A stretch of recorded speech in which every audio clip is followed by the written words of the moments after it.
This is a show for grown-ups. And they say bad words. And they say bad words. Say final warning. Final warning.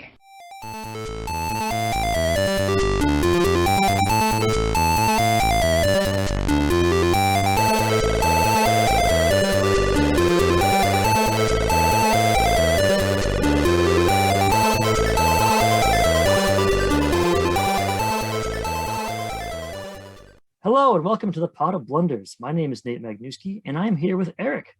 How are you, Erik? I'm doing great, Nate. Thanks for having me on. Great. I should probably say your last name too. That'd be helpful, wouldn't it? Erik Jensen. You want to narrow down the suspects. Yeah, I'm Erik Jensen. And in case something bad happens, I can be like, what Erik was I hanging out with? I need an alibi one day. So how is your day going so far? Pretty good. Long day at work, and then I snuck out a little early to get my COVID shot. So I'm braced for tomorrow morning. We'll see what happens. Right now, it's just the standard soreness. Mm-hmm. So I've been pretending to lift weights and keep my circulation going, and maybe we'll sleep in tomorrow. We'll see. There you go. I've heard like the first shot's the worst, the second shot's the worst. I mean, it seems to run the gamut. So hopefully it's one of those things where everybody has a story and they feel the need to tell it. So yeah, that's pretty accurate. Let's just jump right into it if you don't mind. Sure. So what first got you into game design? Well, it's funny. I've done a couple interviews since my zine came out, and people always frame it as, well, you're a game designer, you do game design. And I guess that's true, but it still sounds really weird to my ear. Not just because this is the first thing that I've put out, but I kind of feel like every gamer is a game designer, right? It's the same way I recoil whenever somebody uses the word creative as a noun, right? I'm a creative. This person's a creative. Guess what? My kid's a creative. We're all creative, right? We're wired for that. And it's something that we can, inculcate in ourselves and teach and share, and we should all be doing that. And we start to treat it like it's a lifestyle choice rather than a natural human thing. So I guess I'm a game designer in that sense. I've been playing D&D and other games since '82. Started with Moldvay Basic and kind of went on from there, right? Took the 80s ride into the 90s, Vampire, LARP, all that stuff. Whatever the zeitgeist was, I was there for a while. Small break in college. Had some priorities there. So I did graduate. That's good. But, as far as the design thing, back in 2011, during one of the upswings of the old school Renaissance scene on G+, I kind of got plugged in there and I was blogging. And that's when it was really more of a focused thing meant to be shared, right? We all do a little bit of design work when we're running games or shooting the crap with our friends, talking about why a game works or why it doesn't. But when it got down to the nitty gritty of figuring out what I wanted to do with house rules and what might the sort of cascade consequences be of rules changes and things like that, that wasn't until, 10 years ago or whatever. And I still don't take it very seriously. So I'm a proud owner of your book, Lumberlands. Great. It's amazing. I want to sing your praises for it, but instead of that, I'm going to let you sing your praises for it. What can you tell us about Lumberlands? Lumberlands is a 48-page zine that we produced last year. Well, it came out this year. So Zine Quest 2 was last year in February. As many of your listeners probably know, the last couple of years, Kickstarter has done a big sort of February marketing thing that they call Zine Quest, kind of riding that trend of story game zines, OSR zines, tabletop zines in general. So what I did last year was I said, okay, maybe nobody cares, but we'll give it a shot. I've been running a campaign as my home game and my online game for 10, 11 years called Wampus Country. And it's a fantasy Americana, not super serious game. And I thought to myself, if I'm going to try this Zine Quest thing, I need something limited. So I took a piece of my map that the players hadn't bothered getting to, because that's how players are, right? And not a lot had been developed for it other than just this idea that it was this vast woodland and maybe there was a lumber company and Sasquatches and stuff like that. So I said, okay, that's what I'm going to do. Ran the Kickstarter, very modest goal, got it funded. And full disclosure, the book was not completely written when we did the Kickstarter. That's the cardinal sin, right? But I don't mind admitting it. So we did the Kickstarter. And I say we because right after I got started, Paulo Greco reached out to me from Lost Pages Press, and they were like, hey, do you want help with this? I said, yes, I do. I didn't have any experience with layout or anything like that. And I wanted it didn't have to be the most polished product in the world, right? I'm not looking for something glossy with like Wayne Reynolds on the front or whatever, like that kind of what we consider to be production values. And I certainly wasn't worried about doing leather-bound, collectible Swordfish Islands type stuff either. I just wanted to look nicer than I knew I could do with Google tools. So Paolo was very helpful with that. So Lost Pages did all the layout and hooked me up with Alex Damasceno, who lives in Brazil, who does all the art. So that was a fortunate confluence. So yeah, it's a setting zine, system agnostic for any fantasy game. And it's just a little comedy setting about a woodland area that's full of Sasquatches and lumberjacks, and there's a secret squirrel city, and there's some other stuff. And there are random tables, right? Encounters, a bunch of NPCs to go with the starting town. And it's meant to be used as an at-the-table improvisation kit. There's no map, right? It's meant to be sort of looked through, and then when you realize that your PCs need to truck through a huge woods, you say, hey, let's use this because it's suitably wacky for the tone we're going for right now. I try to aim for a particular usefulness level in anything I write, and I try to thread the needle between useful at the table and fun to read on the toilet. I think if you can kind of get B+ in both of those, then I've hit my goal. I mean, full disclosure, A+ work on both counts so far. I mean, you can read it anywhere you want, obviously. But... No, I'm sorry. The only proper answer is the toilet. Okay. Everybody's got a stack, right? That's exactly. So the factions that are in the game, there's 3 primary factions, right? You have your lumberjacks and lumberjills. You have your squirrel folk, which I think you call it. There's another nut folk, I think you have, or the nutkin, yeah. Nutkin, thank you. You know, I love children's lit, so anytime, the whole time I've been doing this campaign, I've been trying to reach back to these children's lit type references. So just by calling the squirrels nutkin, you get that little Beatrix Potter vibe in there. Yeah. And you have your Sasquatches, which listeners at home can't hear me. The air quotes around Sasquatches. The air quotes, right. Yeah. Tell me about these factions, please. Oh, sure. So the lumberjacks are lumberjacks, right? It's the original concept was to do it like a BX style D&D setup, right? So if you think back to your original D&D, when you have racist class, you've got 4 human classes: fighter, cleric, magic user, thief, and then you have 3 non-human or demi-human classes. In that case, it's elf, halfling, and dwarf. Wow, what a thing to blank on. So originally, when I was trying to sketch this out as an outline, I thought, well, maybe I'll try to mimic that, right? So we'll include these sort of lumbery versions of the 4 iconic human classes, and then I'll put in 3 non-humans. And originally, it was going to be the squirrels, and then some kind of like half-squatch infected wild man, right? Bitten by a Sasquatch type stuff. And then the third was going to be the minotaurs that are in the book, the blue minotaurs. And as I started to develop it, I realized, okay, this is not going to be a BX book. I don't actually need to write classes for these. So it broke down into 3 factions. I knew I wanted faction interplay. That's just an important hinge for old school type play. So yeah, the lumberjacks, you've got this company town with this possibly malignant exploitative lumber company, and that's your starter town that's chock full of NPCs. And the presumption is that the PCs will be at least nominally affiliated with either this company or some independent lumber gang, right? So that you have your motivators at the start of a game to get out into the woods that are full of weird critters and horrible rapacious Sasquatches and enchanted trees and all this kind of stuff. And then the Sasquatches are the second faction, and they're not your standard Bigfoot. I tried to take kind of a alien vibe there, so we can do different things with that. And that came out of an image.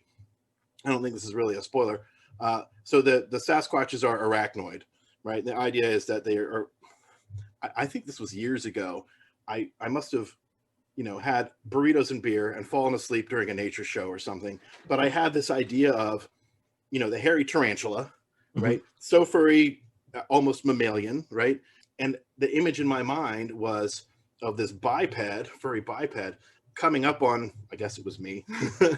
And as it closed in on me, the front limbs split and sort of de-articulated into like I said, burritos and beer. But so once that image was in my mind, the idea that, well, the Sasquatch doesn't have to be mammalian, right? Maybe that's just our interpretation.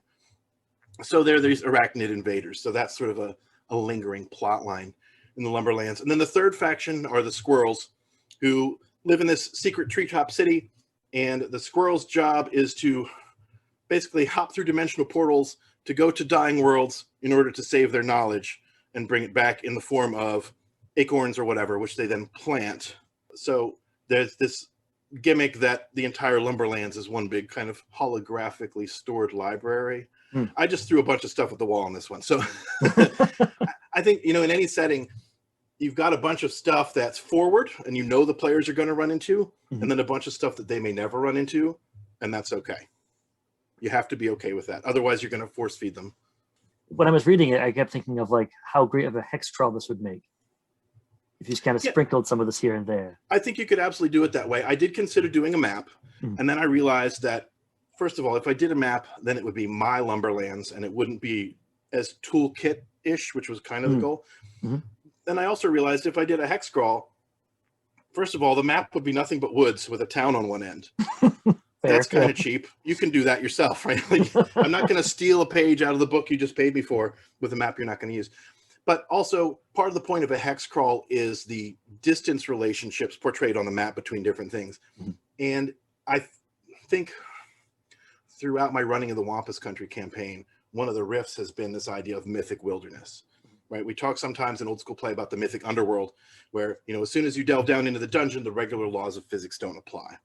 So when I run Wampus Country, that's also kind of true of my overland maps. That's partly because I'm lazy, but also because I like the idea that, the land doesn't sort of erupt into existence until you pop over the horizon. And the same is true for the Lumberlands. I didn't want established distances between things. I felt that was needlessly limiting. The payoff wasn't there. Oh, sure. Yeah, I mean, the more you define something in the spatial reasoning between things, the more concrete it is and the less malleable it becomes. So that's right. Yeah, and if I had put a bunch of stuff on a hex map, somebody who only wanted to use part of what was in the book would have to go through and ignore or erase all that. So I think unless you're trying to run something as written, which I know I never do, it's easier to have something modular. So if somebody takes Lumberlands and they say, all right, I'm never going to run this flannel lumberjack nonsense, but the secret squirrel city, I can steal that, right? It's not tied to anything else. You could just lift it straight out and drop it in your standard fantasy forest with elves and treants and stuff, of which there are none in the Lumberlands. Which I appreciated as a long-term elf hater. So thank you for that. Well, I figured, everybody's seen that 1,000 times, and I would have to really be full of myself to think that my take on that was so original that somebody would want it. Plus, I don't think they're funny. Yeah, I mean, elves and treants, I'm sure I could, write an adventure full of treants that was funny. It would be all kinds of wood puns and not suitable for children. But, I have to stick with what I know, right?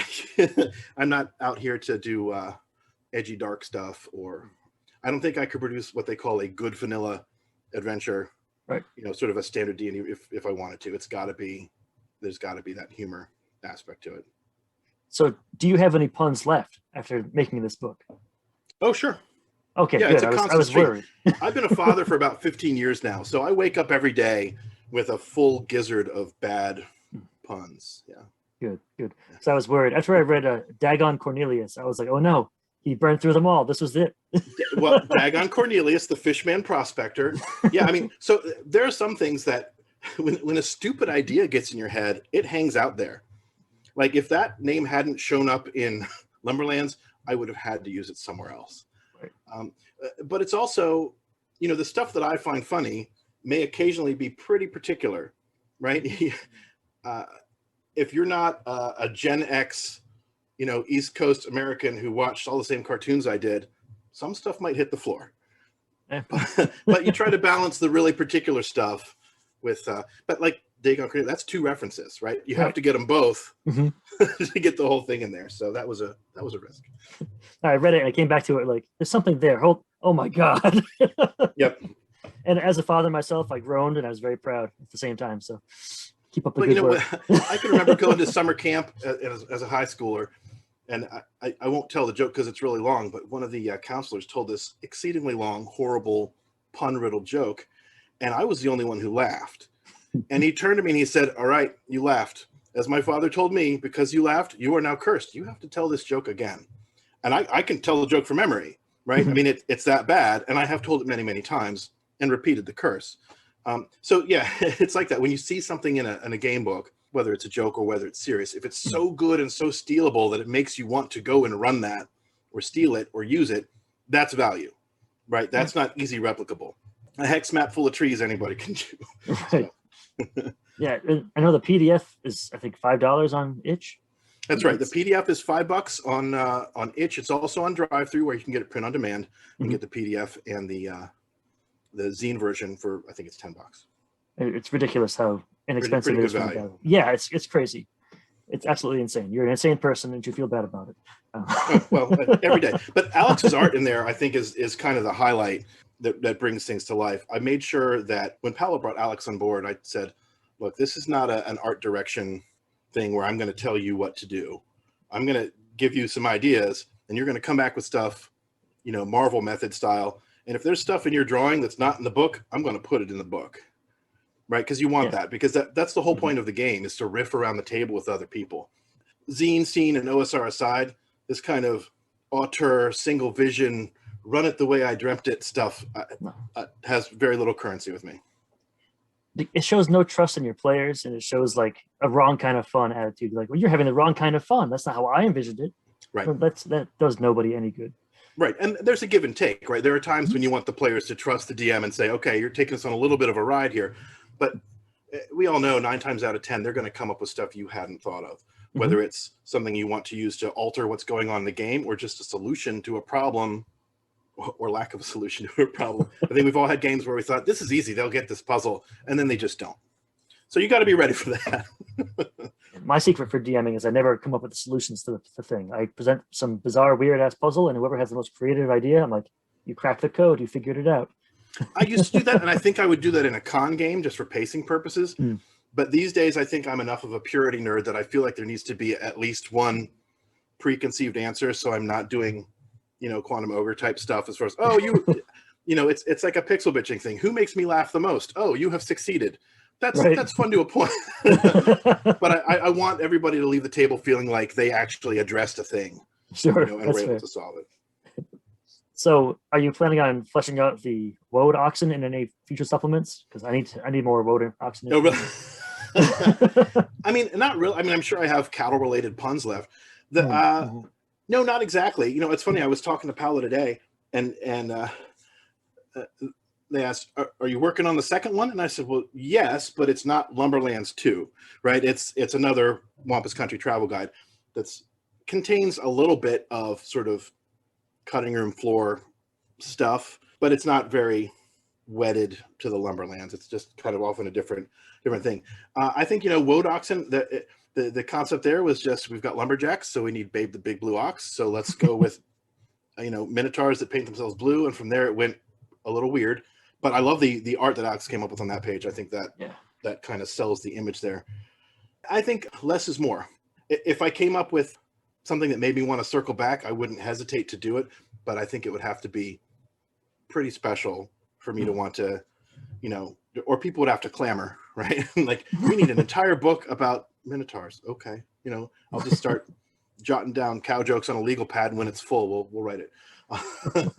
That's kind of how I do stuff. I jump around from one thing to another, which is maybe why it took me 10 years to finally get something out the door.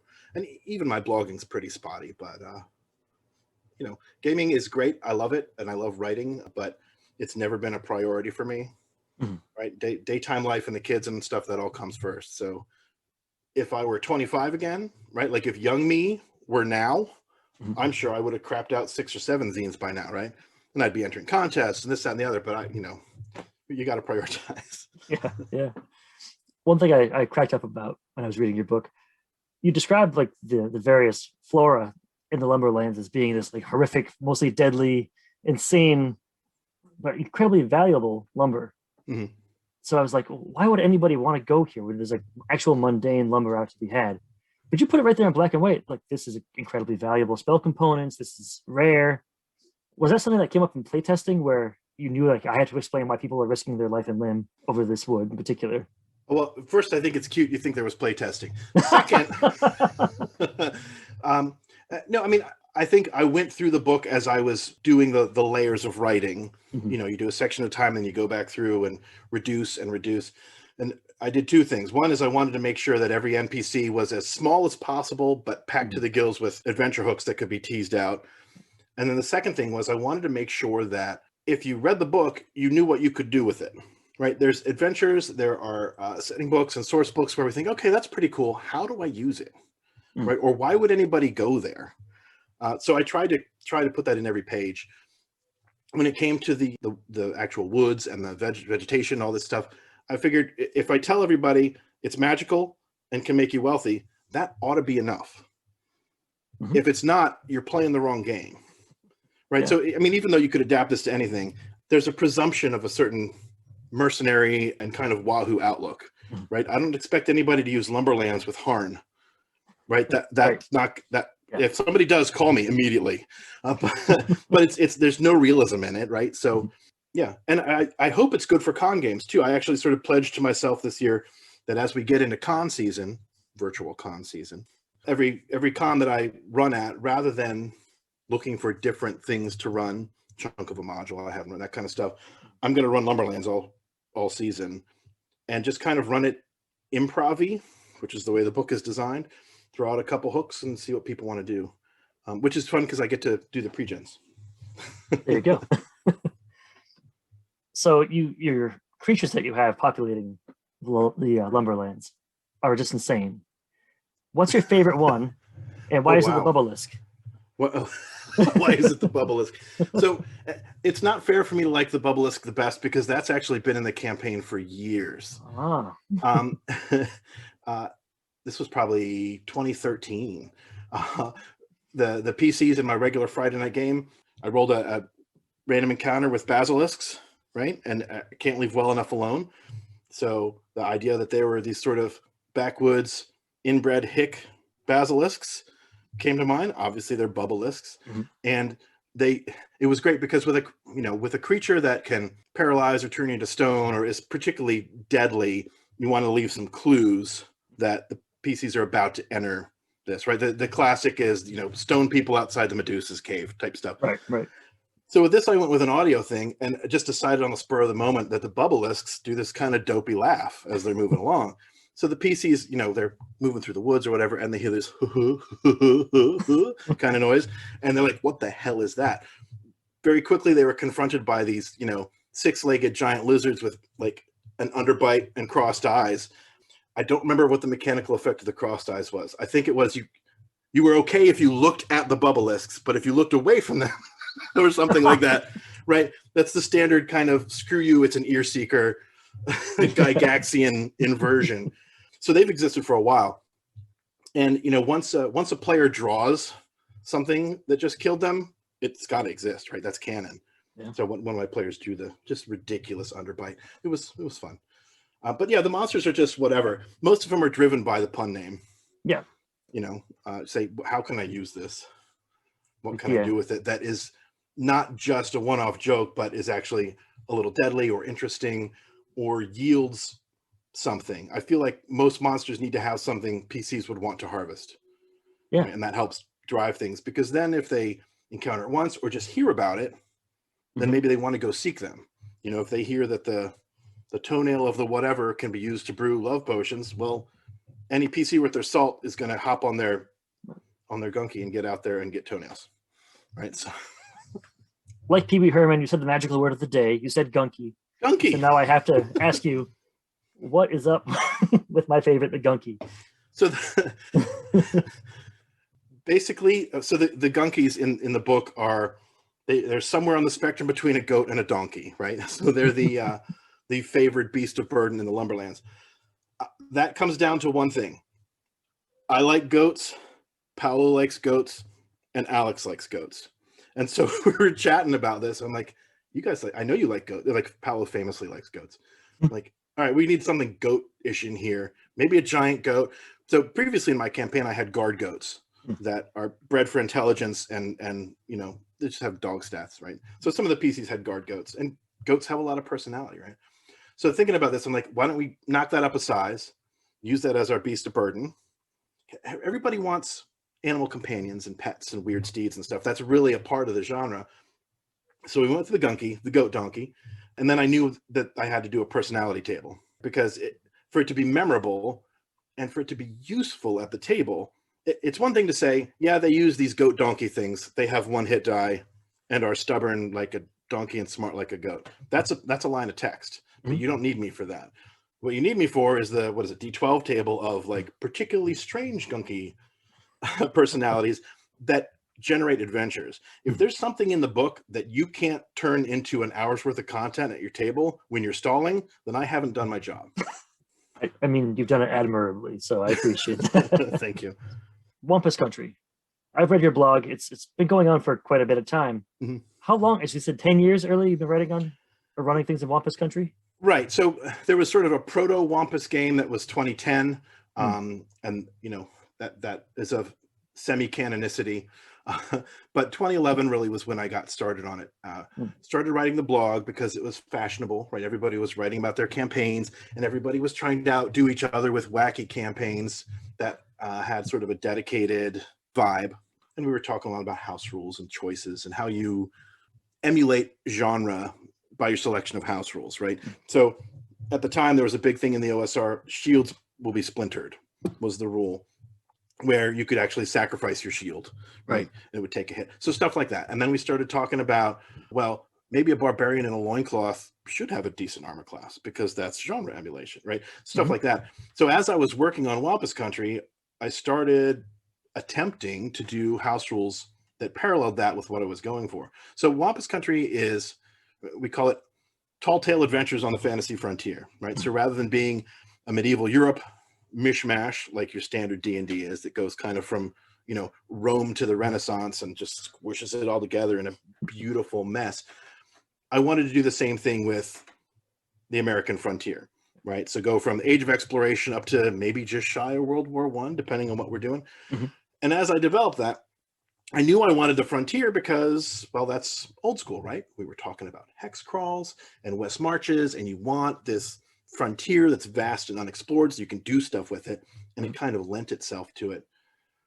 And then I started taking stuff away, right? Anytime you're doing a campaign setting or trying to set the tone of a game or series of games, you have an idea, and then you have to kind of carve away all the marble that doesn't look like an elephant, right? So the first thing that I decided there is, all right, I don't want steam power. Because if you have steam power, then you have trains. And if you have trains, you can travel quickly. Well, I wanted the medieval slog. I wanted people on foot and horses humping it all the way out into the middle of nowhere, right? That was the vibe that I wanted with that. And then parallel to that, I tried to get away from having a whole lot of armor, right? So one of the early rules was, your suit, whether it's buckskins or a tuxedo, gives you a good AC. So the reason that the wizard saves up for a tuxedo is because it gives them a decent armor class. And there were hat rules to go with that. I started thinking about genre emulation, like, well, why do wizards carry top hats? Oh, because it gives them a reroll on int checks or something. These house rule type things that sound really good and super elegant, but are easily forgotten in play. That's been a great disappointment, is that it's very easy to come up with like, oh, this is brilliant and artsy and I like it. And it seems elegant, but we will forget to use it. So the best house rules are the ones that people remember to use. But yeah, no, so I've been running that campaign off and on since 2011. And when I say campaign, I mean in the sense that Arneson ran Blackmoor, Gygax ran Greyhawk, and I run Wampus Country, right? So whatever group of players it is, the world is the same. The timeline moves. Groups can affect each other, but it hasn't been the same group of players the whole time. I mean, for a decade-long campaign, it's almost impossible, unfortunately, to have that many people, stick around for that long. Right. Well, and so part of the reason that it worked out that way was just leaning into changed expectations, right? Back when the OSR scene was getting big again on blogs, starting 2008, but really getting big on G Plus in 2012 or so, there was a lot of talk about open tables, West March style, drop in, drop out. And so I did that from the beginning. So like I've got a spreadsheet. I think I've probably had 200 different PCs in the game, but a third of them only came once, right? And that's okay, right? I'm not wedded to the idea that I have to have the same 5 players week in and week out. That's what I have right now with my current group, a bunch of people from work every other Friday, and it's canon. It's part of everything else, and so they've dealt with some things that were fallout from stuff a different group did 4 years ago. That's the living world. That's the goal. Yeah. So what system do you use to run these games? Depends. Okay. That's not helpful, right? The original online campaign back in the day I ran with Labyrinth Lord. Mm-hmm. With or without the advanced book, as people please, because it meshes fine. Mm-hmm. The last couple groups I've had were 5e, because that's what's in the water, right? Yeah. As much as I would love to run another BX group in Wampus Country, that day will probably come, maybe even later this year or whatever, or at a con or something. Actually, I think all my Lumberlands con games will probably be BX games. Sure. But that's kind of moot if I'm handing out pre-gens and we're only playing for 4 hours. But yeah, 5e is a lot easier to get players, but sometimes it's a hard sell. So not the 5e, the Wampus Country part. So, if I didn't know these people from work and they didn't know my sense of humor and have a willingness to buy into, it's like cowboys, but there are dog people and wizards. All right, whatever, let's do that. That's great. But it's funny because one of my players actually knew a couple other people that they worked with who were looking for a 5e game. And he approached me and said, Erik, do you mind if I chat these people up about your game and maybe we can get them added to the player pool? I said, that's fine. He talked to them, and the one guy said, whoa, the dog people in top hat? Nope, sorry, I'm done. I can't do it. So I don't know if that's not the Mercer effect. That's just like, this is what my fantasy is. Right. And that's fine, right? D&D has its own parameters of what people think it is. There's like an Overton window of what D&D can be. And obviously it's wider than that, but we expect a certain centering. And for newer players, I would especially think that they would want something that looks like the book they just bought. Sure. I won't begrudge them that. I know with my own player group, when I first pitched games like Mothership or anything that wasn't your Western fantasy, they were like, so where are my dwarves? Why can't I fight a dragon in the dungeon? It's like, no. There's more to it than that. But that's what they saw on the tin. That's what they wanted to experience. So they fought a beholder and we all had a fine time. Well, there you go. It's funny that, people will watch, they can see 30 seconds of an ad for a TV show and sort of implicitly understand the genre and be like, oh, that looks pretty good. And watch it, even though and sometimes there's a bait and switch on a show and they're still okay with it. But with role-playing games, I don't know, people are kind of persnickety sometimes. I mean, I've met lots of people who have deep scars for a game that they entered and thought it was going to be one way, and it turned out it was another way. Right? I wonder if it's just the immersion principle of it all. Like I was ready to immerse myself in this particular thing, and now I'm too vulnerable to anything else. Like it doesn't feel good. Sure. Well, and so part of it is that I think people, especially these days, go into a game with expectations of what the game's going to be like 6 games from now or a year from now, right? When you sit down at the table and you have a folder that has the build, I'm doing air quotes again, the build for your character for the next 10 levels, I don't understand that. I prefer the organic development. But if you feel bait and switched, so there was a game I ran, when was this? Almost 20 years ago, oh my Lord, that I told everybody, look, we're going to start out like this, but I am going to mess with you 2 sessions in. And if you're not okay with that, you got to tell me now. And everybody was on board because I'd known these people a long time. So what started out as kind of an espionage conspiracy game rapidly took a left turn into weird magical secret world type stuff. And that was fine. Everybody was cool with it. I wouldn't do that at a con or with strangers because it is about trust. I need you to trust not only that I'm delivering what it says on the tin or what I told you I'm delivering, but you need to believe that I'm not fudging my die rolls and that I'm not treating one person unfairly. So there's a lot of sort of social things that go on at the table that we don't always discuss explicitly. Yeah. And that speaks to the value of a session 0. When you're first setting up, if you're going to do a longer campaign, okay, what are you okay with? What are your expectations? What are you not okay with? All that fun stuff. Because I at least make sure everyone's on the same page. I agree to a point. I think all those things need to be talked about. I've never done a formal session 0. I think here's your pull quote for the listicle. I think the obsession with session 0 has been overwrought the past couple of years. The idea that you need a formal session 0 for most games. You certainly need to talk about expectations, table conduct, and some of these things go without saying if you already know the players. Right. You need to talk a little bit about genre. I think for some player groups, you can do that in 15 minutes to start a session 1. And the other thing that wigs me out about the session zero mantra is that I see all these reports of people getting together and they spend 4 or 6 hours together doing session zero and character creation, and they never save an hour at the end to actually play. Right. And to me, that seems like a waste, right? Because if you're trying to hook people and you want to make sure they come back next week, you got to have some play going on there. Character creation as a group is fun. Genre discussion is cool. Figuring out how your companions and your NPCs all tie into one another is great. But give me a little something at the end there, Yeah. You have to have the taste, it's the first one's free, come back for the second one. Right. And things that feel organic stick better, I think. Yeah. So I am a careful reader and I am a careful listener. So earlier I understand that you said this is Wampus Country Travel Guide 1. Mm-hmm. That's what it says on the cover. Yeah, I picked that up. I'm good like that. Can't get things past me. That's right. Is there any work on the second one yet? There's an outline. Yeah. Yeah. Oh, an outline and some pre-puns. Yeah. So the second one, the one I'm working on now, and I hesitate to call it the second one because when you work on stuff, sometimes a new idea comes up and can race past the thing you thought was almost done. Yep. But the one I'm mostly working on right now is about a sort of a mountain resort town with some dueling casinos that is the secluded place to which wizards go for their like crappy business conferences. Right. So it's all about, it's like Vegas / Aspen, right, with all the people who would live there normally, and then tables to generate what wizard conventions are in town and wizards behaving badly and all this kind of stuff. Like imagine DEF CON with all the nonsense that probably goes on there. I've never been, except they're all wizards. Right. And then drop the PCs in the middle of that with whatever their goals might be. And of course, it's called Wiz Con Sin.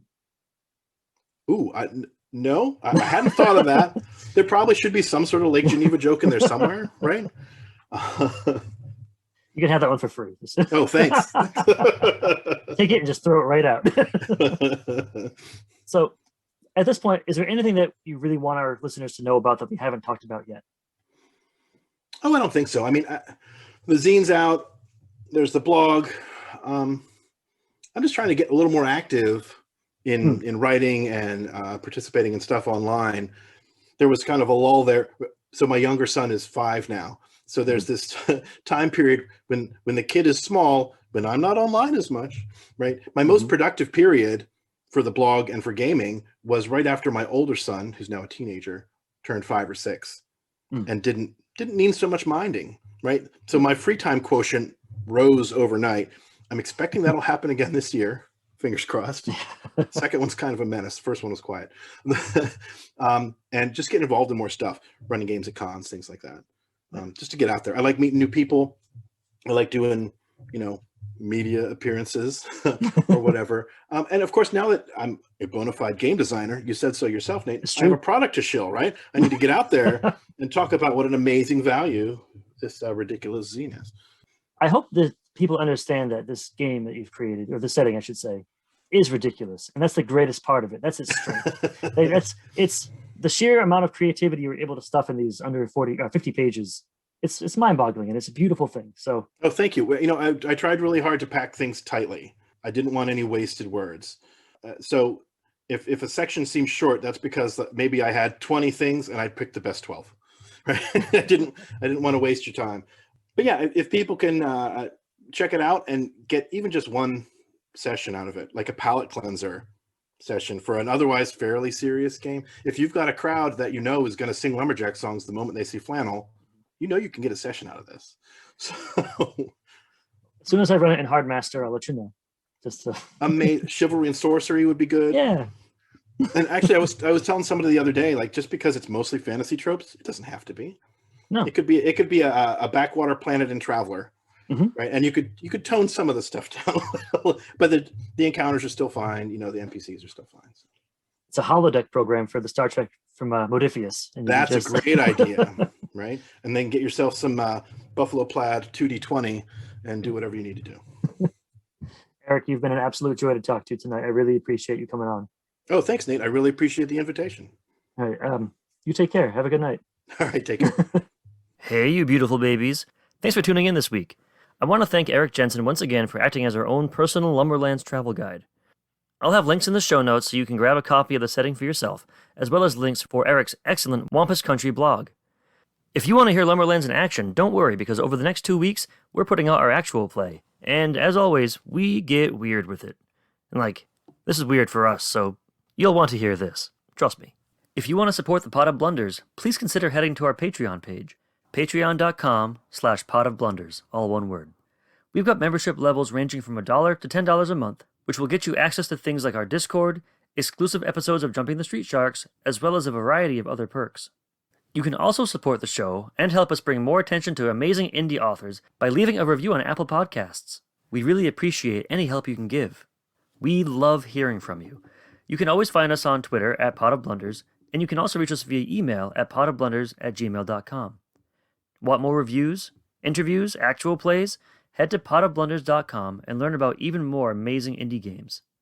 Thanks for listening. For the Pot of Blunders, I'm Nate Magnuski, and as always, may all your Ds be 12s.